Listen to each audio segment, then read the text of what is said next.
공복을 오래 견디고 난 뒤 한꺼번에 음식을 먹어치운 경험 한 번쯤 있으시죠?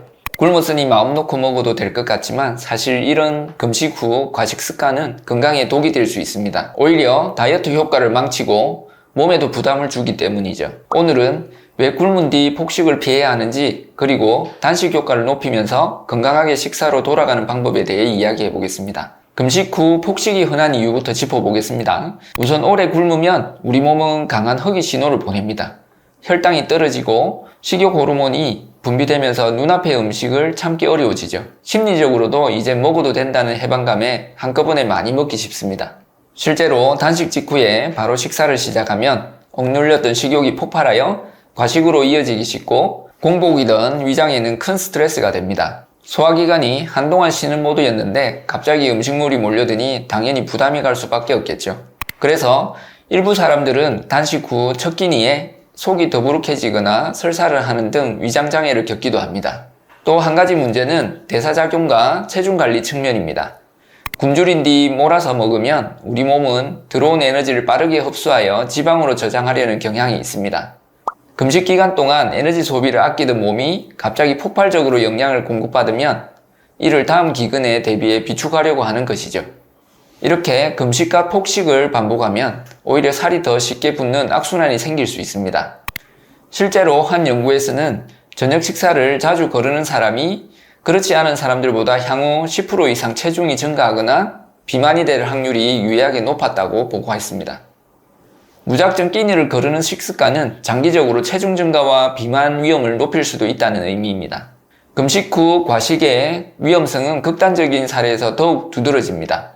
대표적인 위험이 영양재개 증후군인데요. 이는 영양 결핍 상태에서 갑자기 많은 음식을 먹을 때 체내 전해질 균형이 무너져 발생하는 현상입니다. 물론 이렇게 극단적인 경우는 드물지만 단식을 잘못 끝내면 누구에게나 작은 문제들이 생길 수 있습니다. 한 번에 너무 많이 먹으면 속이 불편하고 혈당이 급상승했다가 떨어지면서 오히려 더 피곤해질 수 있습니다. 그렇다면 어떻게 해야 금식 후 폭식을 피하면서 건강하게 식사를 재개할 수 있을까요? 핵심은 서서히, 천천히, 계획적으로입니다. 우선 단식이 끝난 후 곧바로 폭식하지 않도록 미리 대비해야 합니다. 배고플 때 충동적으로 먹기 시작하면 절제가 어렵기 때문에 단식 전에 무엇을 먹을지 미리 정해두고 준비해두는 것이 좋습니다. 흔히 배고픈 상태로 장보지 말라는 말이 있죠. 마찬가지로 공복 상태에서 냉장고를 열면 눈에 보이는 대로 집어먹기 쉬우니 애초에 건강한 음식으로 메뉴를 정해두는 것입니다. 첫 식사는 욕심 부리지 말고 소량으로 시작하세요. 단식 시간이 길었다면 더욱더 적은 양으로 위를 깨워야 합니다. 예를 들어 한 줌의 견과류나 따뜻한 스프 한 그릇 정도로 부드럽게 시작할 수 있습니다. 실제로 전문가들은 단식 후 처음 먹는 음식의 양은 최소화하고 서서히 늘리라고 조언합니다. 3일을 굶었으면 3일에 걸쳐 원래 식사량으로 천천히 돌아가는 식이 바람직하다는 거죠. 그리고 가능하면 탄수화물을 바로 많이 섭취하지 않는 것이 좋습니다. 방금 예로 든 건강 메뉴들을 보면 첫 식사에 탄수화물이 거의 없는데요. 단식 후 공복을 깨는 초반에는 단 음식이나 빵, 밥 같은 탄수화물을 줄이는 것이 좋다고 합니다. 대신에 단백질이나 지방 위주의 음식으로 조금 먹어두면 포만감도 오래가고 혈당 급등을 막을 수 있습니다. 또 한 가지 팁은 음식을 천천히 꼭꼭 씹어 먹는 것입니다. 급하게 먹다 보면 포만감을 느끼기도 전에 과식하게 되고 소화에도 부담이 됩니다. 특히 단식 직후에는 소화기가 민감하니 평소보다 더 천천히 충분히 씹어서 먹어야 합니다. 가능하면 식사 중간중간 물을 충분히 마시는 것도 도움이 됩니다. 공복 상태에서 수분이 부족하면 갈증을 배고픔으로 착각할 수 있어서 물을 자주 섭취하면 식욕 조절에 도움이 됩니다. 그래도 너무 배가 고파서 폭식이 걱정된다면 공복 시간을 무리하지 않는 선에서 잡는 게 먼저입니다.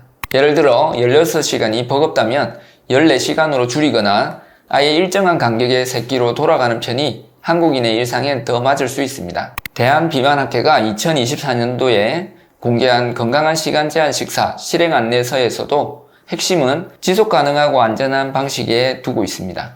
마지막으로 금식 후 폭식을 부르는 잘못된 마음가짐도 버려야 합니다. 이만큼 굶었으니 이제 실컷 먹어도 된다는 보상심리는 위험합니다. 실제로 혹독한 다이어트 뒤에 폭식증으로 고생하는 사례도 있습니다. 굶었다 폭식하는 패턴은 건강의 어떤 면에서도 이롭지 않습니다. 다이어트를 위해서든 건강을 위해서든 절제 있게 꾸준히 먹는 습관이 중요합니다. 공복을 활용한 식사법도 원칙을 지켜야 효과를 볼 수 있다는 것을 기억하세요. 금식을 했다면 그 후 첫 식사를 어떻게 하느냐까지가 단식의 일부입니다. 금식 후 과식의 유혹을 이겨내고 현명하게 단식 효과를 살리는 지혜를 발휘해보세요. 단식의 노력도 진정한 보람을 찾게 될 것입니다. 영상 시청해주셔서 감사합니다.